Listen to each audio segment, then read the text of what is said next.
Dieu en nous. C'est pas ça? Nous avons la sagesse de Dieu en nous.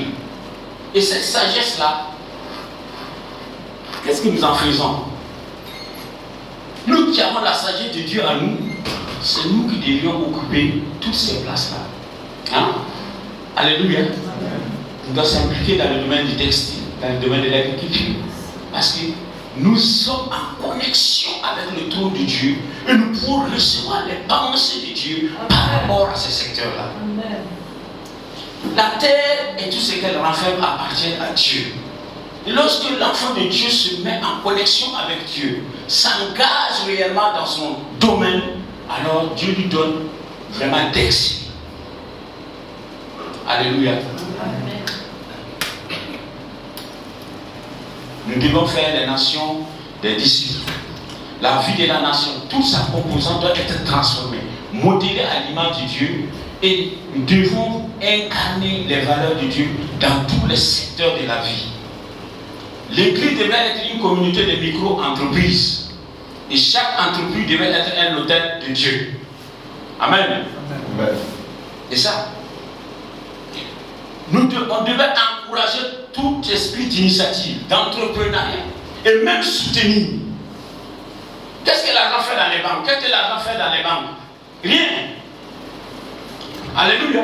Si Dieu a envoyé son Fils unique pour qu'il meure pour les hommes, ça veut dire que là où nous devons investir, c'est dans la vie de l'homme, de l'humain. Gloire à Dieu. Amen. Vous êtes d'accord avec moi? Je vais aller dans la parole de Dieu. Dans la parabole de bon samaritain, dit qu'un prêtre est passé par là. Il a trouvé l'homme qui avait été abattu par les brigands et il est passé outre. Un lévite aussi est venu, il est passé outre. Et le panier, le bon samaritain, quand il est venu, il a donné de l'amour. Alléluia. Il a donné de l'amour. Il a donné de son énergie. Il a donné de son temps. Il a donné de son argent. On ne peut pas démontrer l'amour sans un don de soi, sans donner ce que nous avons. Ce n'est pas possible. Ce qui va démontrer que nous aimons, c'est quand nous allons donner de nous-mêmes et de ce que nous avons. Aujourd'hui, nous avons prié, Seigneur, bénis ces projets. Il y a des projets que l'Église peut financer. Pourquoi prier alors que nous pouvons financer ces projets-là? Hein? C'est une contradiction. Je vous dis que je ne prie pas pour des personnes qui ont des besoins auxquelles je peux répondre. Non, je suis comme ça.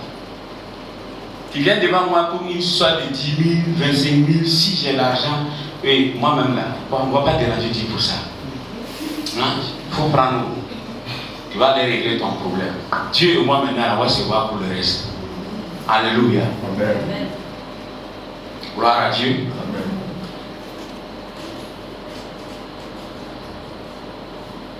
Dans la Bible, si vous lisez, ceux qui veulent, vous pouvez aller lire dans Luc, vous allez voir que dans la ville d'Israël, les anciens siégeaient aux portes de la ville. Et quand il y avait des problèmes, on venait aux portes de la ville pour régler. Et ces anciens qui étaient là, ils veillaient à ce qu'il n'y ait pas d'inflation dans la vie. Donc, ça veut dire qu'on ne permet pas que les produits rentrent au hasard dans la ville. Et c'est eux qu'on appelait les ecclésiens, les sages. Alléluia. Amen. Donc, ce sont ces sages-là qui régulaient de la vie de la cité. Donc, l'Église, si elle a la sagesse de Dieu, elle devait normalement réguler la vie de la nation. Amen. Alléluia. Amen.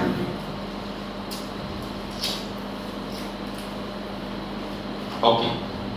Nous parlons d'entreprise. Et c'est certains termes que nous utilisons, entreprise de transformation, business du royaume. Le business du royaume de Dieu, c'est un appel. L'entreprise, elle est créée, elle est comme un appel, un ministère en soi. L'activité humaine reflète notre origine divine.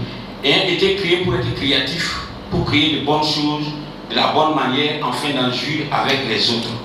Donc, nos entreprises n'ont pas la même vision, ne sont pas dans la même perspective que les autres entreprises. Ce sont des entreprises qui sont considérées comme des ministères en soi. Alléluia. Gloire à Dieu. Le business du royaume de Dieu s'inscrit dans la vision du royaume de Dieu. Le business ou l'entreprise du royaume se fonde sur le présupposé théologique selon lequel tous les chrétiens ont vocation à aimer et à servir de tout leur cœur, leur âme, leur force et leur esprit